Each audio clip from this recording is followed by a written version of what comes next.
Hey, what's up? Been a while. Again. A long time since I've done anything on here. Uh, Thanks for tuning in, anybody that's watching this. I decided to do a video for the metal tag. Big thanks to Marty and Alan over at Heavy Metallurgy for doing this. I almost did it last year, but I got sidetracked and never got around to it. And this year I figured I better just get it done as soon as possible before the same thing happens. So it's a cool idea. Just basically 20 questions about kind of your taste in music and your collection and whatnot. So should be fun. As usual, I'll probably talk too much. So in the interest of not going too long on this, I'll just get right into it. So first question. Hype. Name a release you're eagerly anticipating in 2025. There's quite a few already that are supposed to come out this year that I'm looking forward to. Pentagram, Necrodeath, Phrenolith, Century, Exodus, Pestilence, Obscura, Destruction, Dream Theater. Lots of cool stuff. I'm sure there'll be a ton more announced and dropping, maybe unannounced too, throughout the year. It's hard to keep up with everything, but those are some of the cool ones that I'm looking forward to. If I had to pick one though, I being a prog nerd as well as a metalhead, I'm gonna have to say Steven Wilson's new album. I can't remember the name of it right now, but it's basically two 20-minute tracks or something, so that gets me excited. Even though I haven't been a huge fan of a lot of the stuff he's done in the last few years, I don't know. Looking forward to seeing what he does with that format. All right, question 2. Show the 25th item in your collection. Some people were doing CD and LP. I just decided to go for 25th overall. That's going to be Atheist, Piece of Time, Florida death metal band, legendary. Really one of the pioneers of technical death metal back in the day. This is from 89, I believe, their debut. Man, such a awesome album. Probably the least technical, least crazy thing they ever did, but just, man, the energy level on here is insane. The playing is amazing. To come out of the gate with this is just, would have been insane to hear this back in the day, and it still absolutely rips today. So, awesome album. Question 3, overdue. Name an older band that you checked out for the first time in 2024 and loved. These guys aren't the oldest band in the world. They've been around for maybe 15 years or so. But I'm going to go with Hail Spirit Noir from Greece. These guys had been on my list of stuff to check out forever. I remember Cover Killer Nation, who was on YouTube, I don't know, about a decade ago. He's hasn't been on for years. I used to watch him all the time, and I remember him talking a lot about this band. And finally, Radical Research did an episode on it, I don't know, 6 months ago maybe. And the snippets they played in that show, and just, I mean, anything those guys recommend, it immediately goes on my list of stuff to check out. So I bought this on a whim, and was able to actually find a CD in Canada. This was the only one I could find immediately. So this is their debut, Pneuma from 2012. Really weird, kind of experimental avant-garde black metal with a lot of like psychedelic stuff going on. Only 6 tracks on this. I think one of them's 13, 14 minutes long, but really cool stuff if you're into weird black metal or just strange or psychedelic metal in general. Great band. I ended up listening to all their albums, and they don't have a bad one. Even the kind of weird synthwave thing they did a couple years ago, it's good for what it is. My least favorite for sure, but yeah, solid stuff. And their album from last year, Fossil Gardens, was absolutely killer. So great band. Feeding the Monkey, question 4.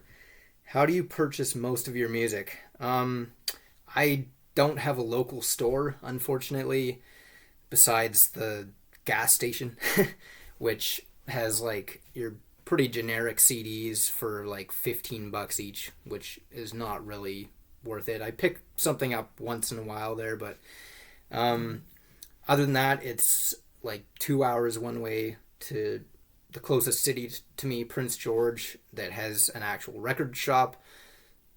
Excuse me. There's a couple there, including Sunrise Records, I think it's called, which used to be HMV, just the one in the mall, which, I mean, they have new stuff only, and generally records are like $40 and up. CDs, you can sometimes get one for under 10 if they're on sale. I don't stop in there much unless I already have to go to the mall for something, but there's a little shop called Second Thoughts Buy and Sell. Tiny little shop, but this guy has it crammed full of CDs, tapes, records, comics, video games, DVDs, Blu-rays, all kinds of stuff, stereo equipment. And yeah, so I stop in there every time I'm up in the city. But besides that, basically just online. Once in a while, I'll get something from Amazon. I try to not go straight from Amazon because they absolutely suck at packaging stuff. I mean, I've ordered like $300 box sets, and I get it, and it's like flopping around in the box. So yeah, not ideal. Yeah, a lot of stuff I generally buy from Discogs, sometimes eBay. The thing with Discogs is the shipping rates are pretty crazy usually, so I generally end up buying more stuff than I intended to, just to save on shipping. So yeah, I don't know. It is what it is. But yeah, that's where I get most of my stuff. Question number 5, Enigma. Show a heavy metal album that musically is really hard to place in a heavy metal subgenre. I mean, I have a lot of stuff like that in my collection. I like a lot of weird stuff generally, but I'm going to go with this one, Tiamat, Wild Honey. I mean, like the question states, this is difficult to place. They started out as a death metal band, but not even really a normal death metal band. They never sounded like any of the other Swedish bands from the time. They always had a really kind of primitive thing early on, the first couple albums. Even the second album, though, The Astral Sleep, was weird. A lot of acoustic, psychedelic kind of stuff. The third album, Clouds, is really doomy and kind of gothic almost. This one is some of all of those things. It's really, there's just straight up psychedelic rock on here. There's bits of prog. There's some gothic stuff. There's a lot of doom metal. There's some death metal still left. I really don't know what to call it. Psychedelic death, gothic death doom. I don't even know. But it's a great album. It's weird, but it's always super melodic and catchy the whole way through, and I don't know, I can put this on anytime really, and it's great. Okay, number 6, Eating Crow. Talk about an album you used to hate, but after years it finally clicked, and now you can't get enough of it. So this one's a little bit old, as in I first listened to it probably 8 years ago or something, and it did click probably 5 or 6 years ago now. I'm gonna go with At the Heart of Winter by Immortal. Man, I don't know what exactly happened when I first listened to this. I know I was getting into Enslaved and Emperor and stuff like that at the time, and maybe this just wasn't complex enough compared to those. I remember putting this on, listening to it on Spotify or YouTube or something, and I didn't even make it the whole way through the album. I thought it was boring, didn't grab me at all, and I kind of wrote it off. And Immortal as a band too at that point, because it was the first album I checked out. And then a couple years went by, and I tried it again, and it kind of blew my mind. I mean, this, sure, some people don't love this era of the band. I can see why, if you're a hardcore black metal person, you'd prefer the first few albums to this one.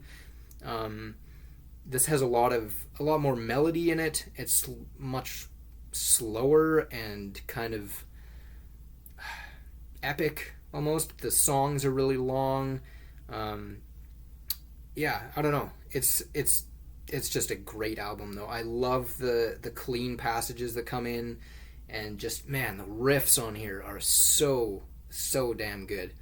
I actually think I'm gonna listen to this maybe tomorrow, because it's been a while, and it's, oh man, nothing sounds quite like that period of Immortal. Just amazing stuff. Okay, number 7, show an album that you blind bought in 2024. So, of course, these days, you're less likely to actually blind buy stuff compared to, when I hear guys talking about growing up in the 80s or 90s and there was no internet, right? You would see something that had a cool album cover, or was on a cool label, or the band picture, or the name of the band, or the album title, song titles, all that kind of stuff would make you go, oh, this looks cool, maybe I'll pick this up. Yeah, that doesn't really happen so much anymore. There's so much stuff out there that it's hard not to, for me anyway, it's hard not to prioritize stuff that I already know that I like, or stuff that I at least think I'll like. I've heard good things about from people that I respect, or who have similar tastes to me. So anyway, long story short, or short story long probably at this point, going with Faith No More, album of the year. So I had heard these guys' first 2 albums, or no, my bad, first 2 albums with Mike Patton, The Real Thing and Angel Dust, and liked both of them quite a bit. And I don't know, yeah, they're just a unique band. Don't really sound quite like anyone else. They definitely sound 90s. I mean, there's a lot of kind of alternative stuff on here. There's some funk almost in some of their sound. But yeah, I don't know, just kind of interesting, quirky songwriting that's always melodic, but really nice, like, ebb and flow too, of like dynamics, softer parts, more energetic parts and stuff. I've only listened to this once so far. I should spin it again, but I definitely liked it that first time, and yeah, I would pick up probably any of their other albums from hearing those 3. All right. Collector's Scum. Show a title that you own more than one pressing of on the same format. So I think I only have one, actually.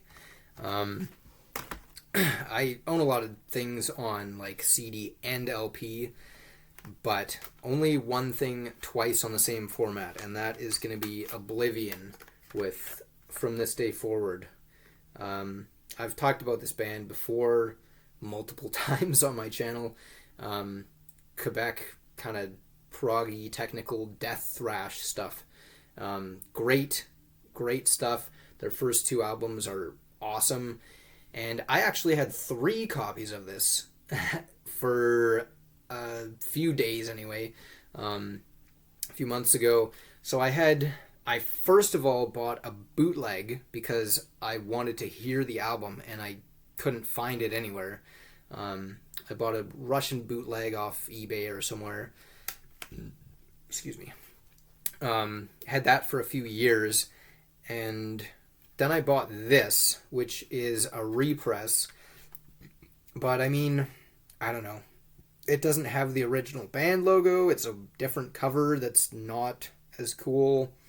And I mean, it sounds good. This is on Press Play Productions. I don't know what that is.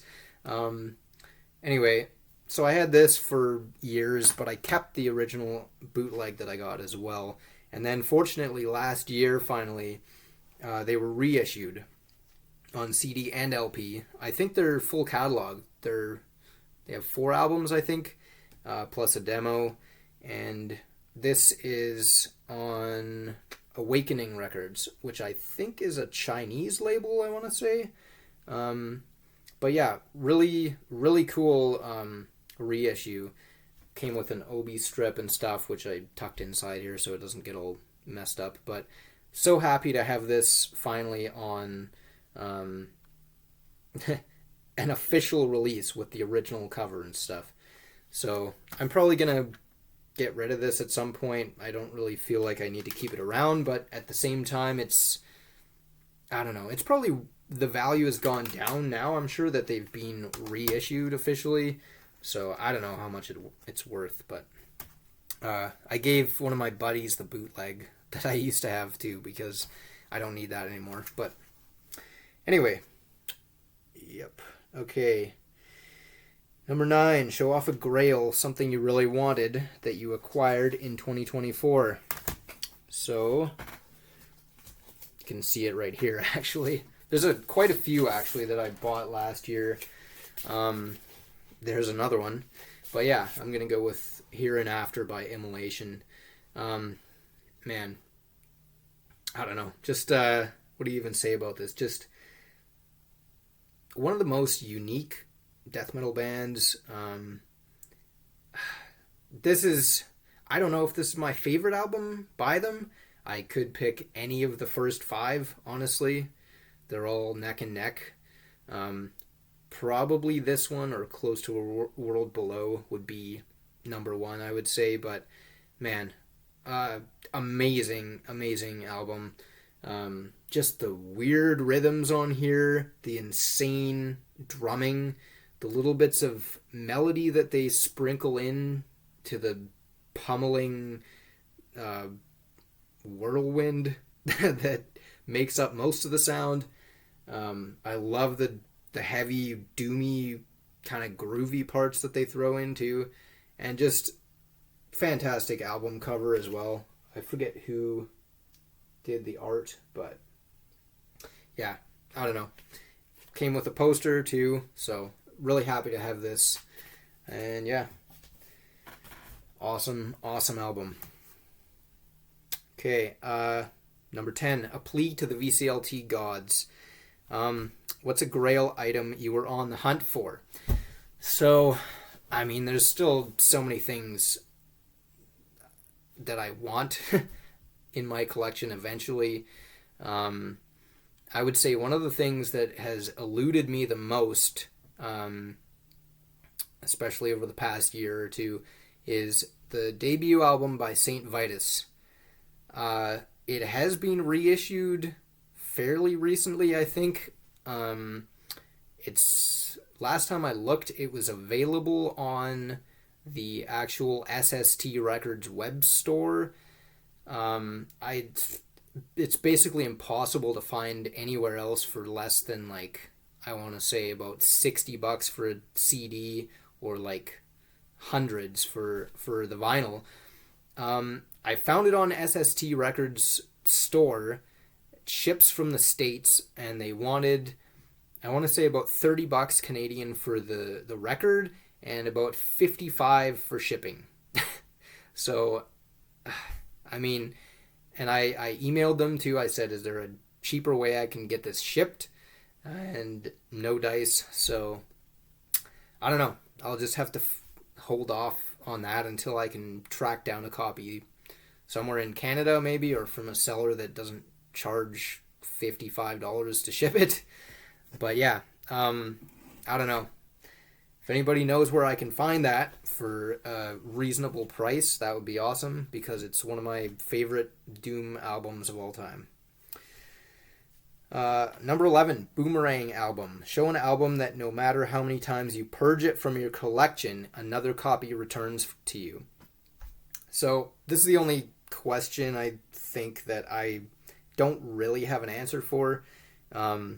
It's probably that I just haven't been collecting for long enough for that to happen. And I generally, especially lately, I've been trying to just get stuff that I really want, as opposed to things that I'm kind of lukewarm on. So yeah, I don't really have anything that fits that at the moment anyway.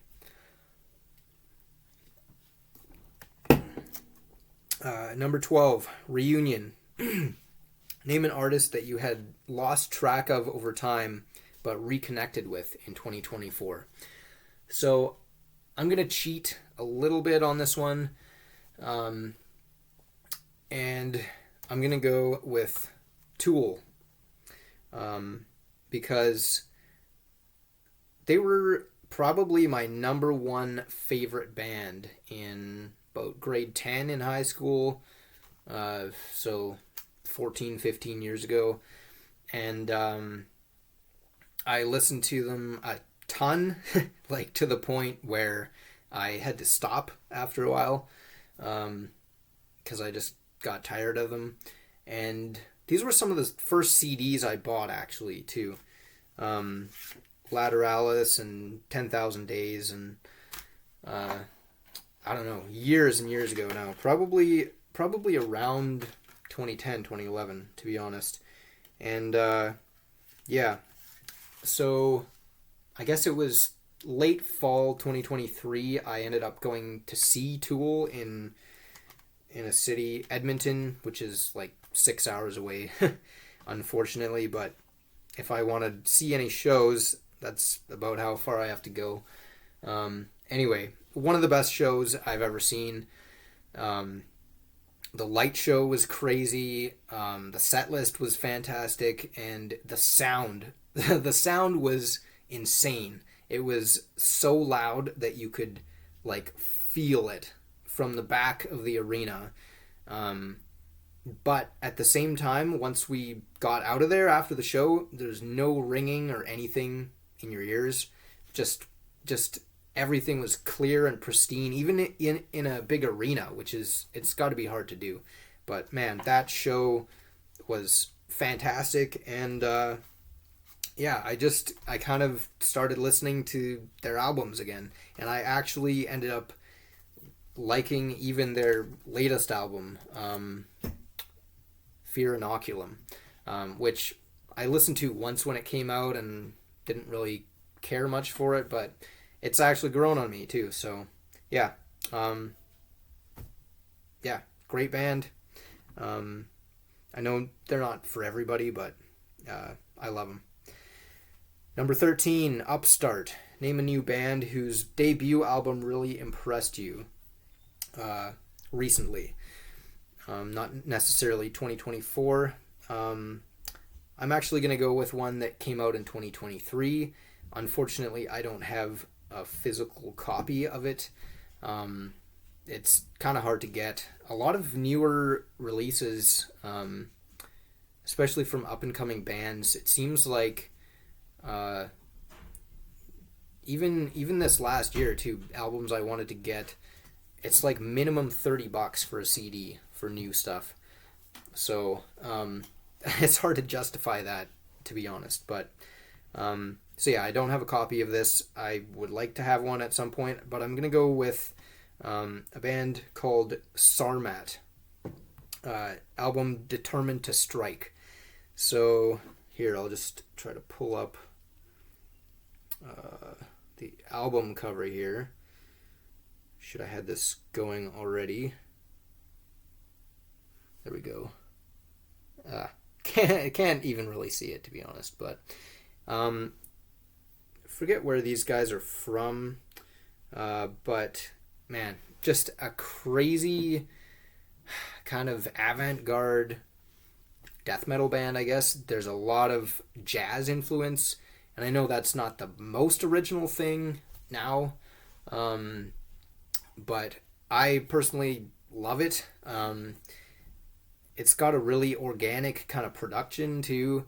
It almost sounds like it was recorded live. It's hard to find much info about it, but I don't know. It almost does sound live, and there's parts that sound almost improvised. I like the production of it. There's some absolutely crazy sax playing on there, so if that scares you, maybe not your thing, but I don't know. There's moments on this thing that just had me almost laughing out loud because they were so insane. So when an album can do that to me, I mean, I'm pretty impressed, to be honest. All right. Influencer, show a band/release that you bought in 2024 as a direct result of watching someone's YouTube channel. So, I am going to go with In But Not Of by Afterbirth. This was shown by quite a few people in 2023. That's when it came out. I remember specifically Melanie Loves Death Metal talking about this. I think multiple times she mentioned it, and I think it was on her year-end list and stuff, and I ended up listening to it, and man, this is just so good. Brutal death metal is not usually my thing at all, but and I still don't love the vocals on this, but man, the songwriting on here is just so cool. Crazy, like, pummeling heavy parts, and then just they switch gears instantly and go into this soaring melodic, like, psychedelic rock and stuff, and then they mix them as well, and I don't know, it's just really memorable, really interesting songwriting, and it just works so well. There's no parts that feel disjointed or anything like that. Yeah, fantastic album, and huge thanks to Melanie and other people for turning me on to this. Love it when that happens, when somebody turns you on to something that you wouldn't have found out otherwise. Number 15. Don't judge a book by its cover. Show a great album with bad cover art. I'm gonna go. I mean, there's a lot of options for this. Let's be honest.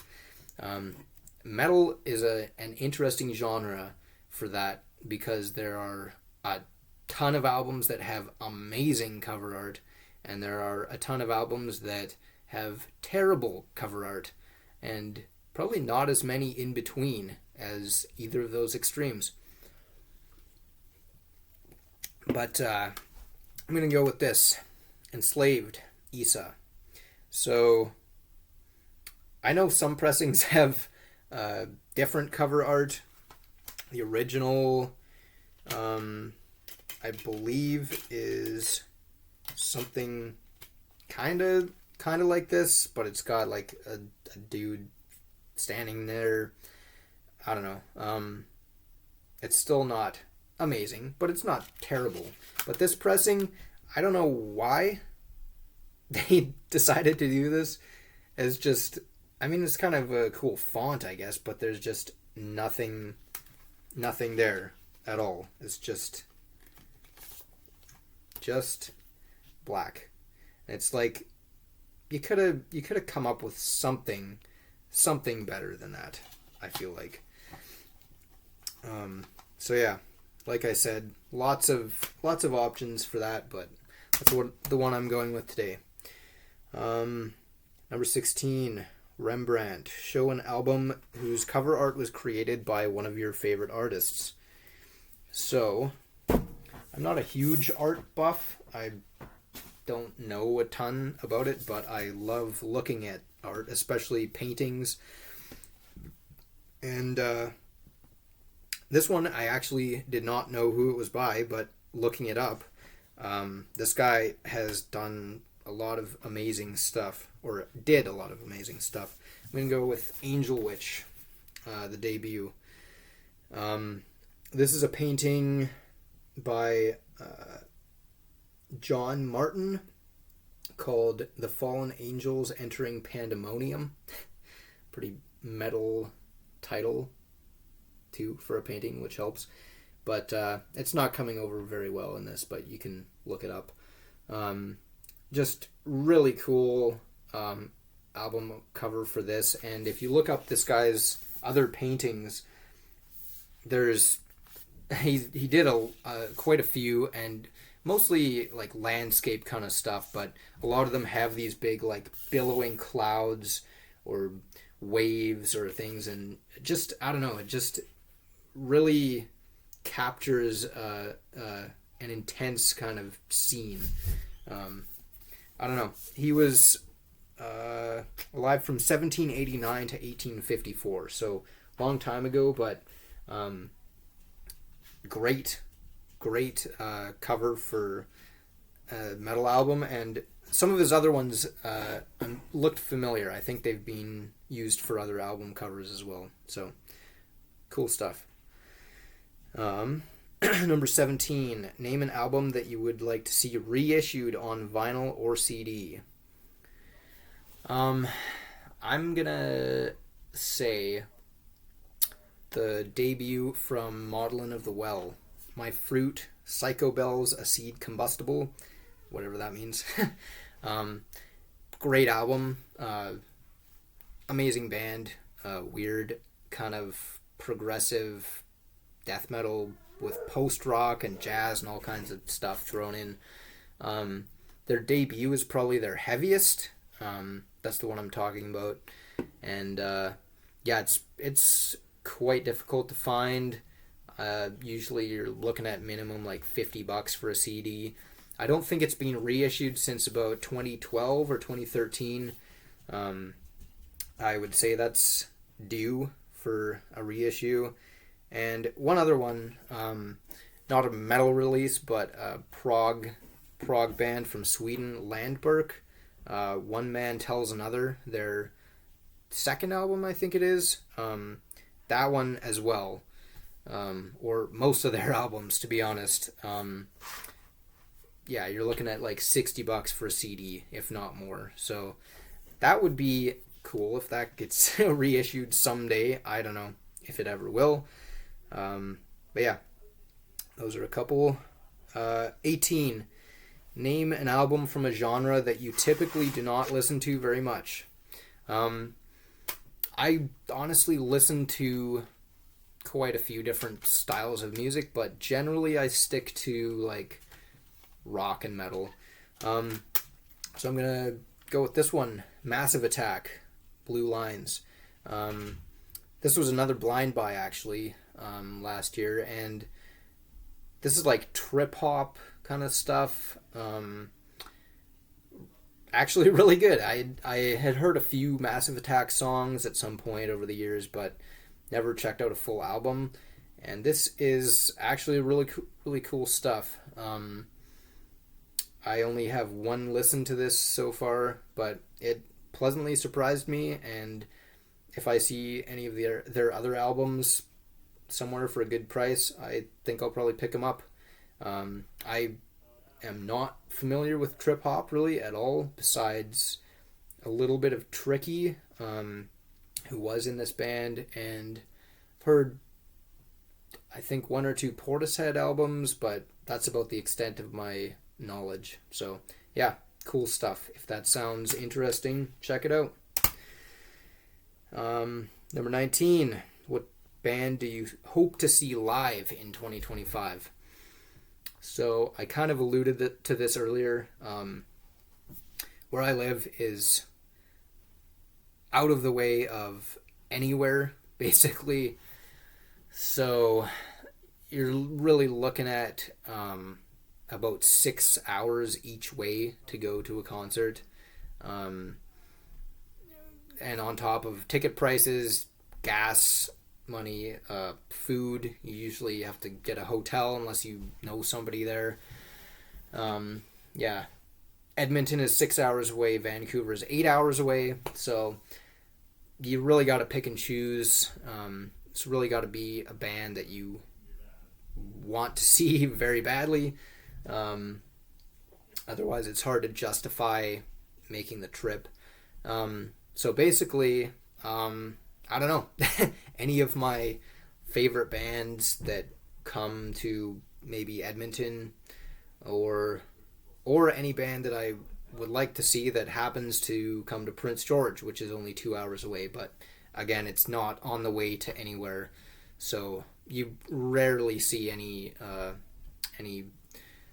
bands, non-local bands, playing shows there, unfortunately. So yeah, anybody who comes somewhat near would be the answer to that. Number 20. In closing, tell your viewers about 2 new to you YouTube channels you discovered in 2024, or just shout out 2 channels you enjoy. So I'm going to go with a couple here that I started watching in 2024, and I honestly haven't been able to keep up with YouTube that much lately. So I haven't watched a ton of this guy's stuff, but I'm going to go with Music is a Journey. I believe he's also from BC, Canada, and shows a lot of similar stuff to what I do. He's a big fan of 70s rock in general, and also metal, as well as other stuff. Has a lot of videos up, and yeah, just, shows a lot of stuff from his collection or new stuff that he's bought, and I don't know, a lot of cool stuff that lines up with my personal taste. So that's a cool one. And one other one that I had watched previously, but kind of got back into in 2024 is Rock Fantasy. Started by Steve Keeler, who's also a participant on Sea of Tranquility. But his channel doesn't get anywhere near the numbers that Sea of Tranquility does. They're pretty huge as far as music channels on YouTube go. They have all kinds of cool panel shows and stuff. They do a lot of extreme metal stuff, album battles or favorite albums of a certain year or whatever. A lot of cool guys on there. John McEntee is a regular of Incantation, is a regular contributor, as well as Denny Barth from Aggression, and I don't know, various other guys. So yeah, those are always super fun shows, and I think they deserve more subscribers. So there we go. Wrapped it up in probably too long. I can't tell. 38 minutes. Yeah, not too bad, I suppose. Long-winded as usual, but that's how it goes. So, yeah, thanks anybody who tuned in to this. Thanks for watching. I'm going to try to check out some more of these videos that other people have done. Again, thanks to Alan and Marty for doing this, starting this whole thread. Fun topic. And I'm going to try to put out more stuff this year than I did last year. It's one of my New Year's resolutions, if you will. Hope everybody had a good holiday season and Happy New Year and all the best for 2025. So, without further ado, signing off. Stay metal.